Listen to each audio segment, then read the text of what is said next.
Hey everyone, and welcome back to the channel. Today, we're doing something super exciting and a little bit messy. We are going to build our very own erupting volcano right here in this room. This is one of the most classic, fun, and visually awesome science experiments you can do at home. It's super easy. You probably already have all the ingredients you need, and trust me, the payoff is totally worth it. So, are you ready to become a kitchen volcanologist for a day? Let's get started.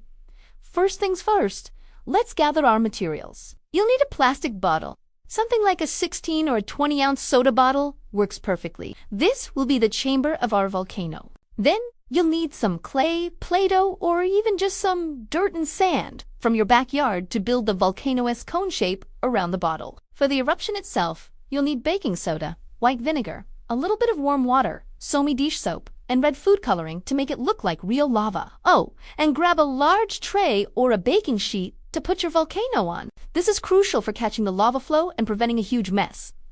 Got everything? Awesome. All right, step 1. Building the volcano structure. Place your plastic bottle in the center of your tray. Now, it's time to get creative. Start molding your clay or Play-Doh around the bottle, forming a classic volcano cone shape. You want to build it up from the wide base to the narrow opening at the top of the bottle. Make sure you don't cover the bottle's opening, as that's where our eruption will happen. If you're using dirt, you can moisten it a bit to help it pack together. Take your time with this part and make it look as realistic or as wild as you want. You can even add little rocks or twigs for extra detail. Now for the fun part, preparing the volcanic eruption. First, let's mix up our magma, grab a separate cup, pour about half a cup of warm water into it. The warmth helps the reaction a little. Add a few drops of red food coloring to the water and give it a stir. Look at that fiery red color. Next, add about a tablespoon of dish soap. The soap is our secret ingredient. It will help trap the gas bubbles we're about to create, making the eruption extra foamy and bubbly. Give that a gentle stir to combine everything. It's time to load our volcano. Carefully pour your red, soapy water mixture into the bottle at the center of your volcano. A funnel might be helpful here if you have one. After that, add about 2 to 3 heaping tablespoons of baking soda directly into the bottle. The more baking soda you use, the bigger the reaction will be. So, we've got our magma base ready and waiting inside the volcano. The tension is building, isn't it? Okay, this is the moment we've all been waiting for. The grand finale. Make sure your volcano is securely on its tray. Are you ready for the eruption? Take your white vinegar and, when you're ready, quickly and carefully pour about a cup of it into the bottle.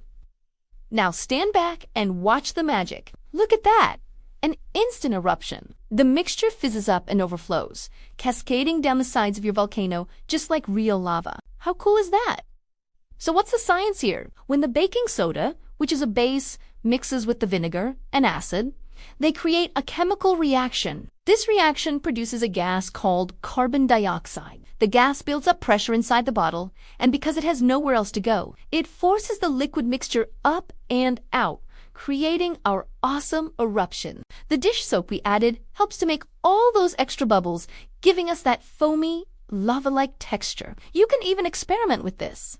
Try adding different amounts of baking soda or vinegar, or even different colors of food coloring to see how it changes the eruption. Try a second eruption with yellow for a different look. And there you have it, your very own homemade erupting volcano. It's a simple, safe, and super fun way to see chemistry in action.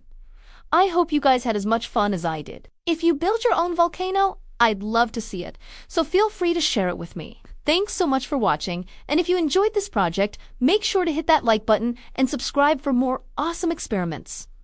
See you in the next video. Bye!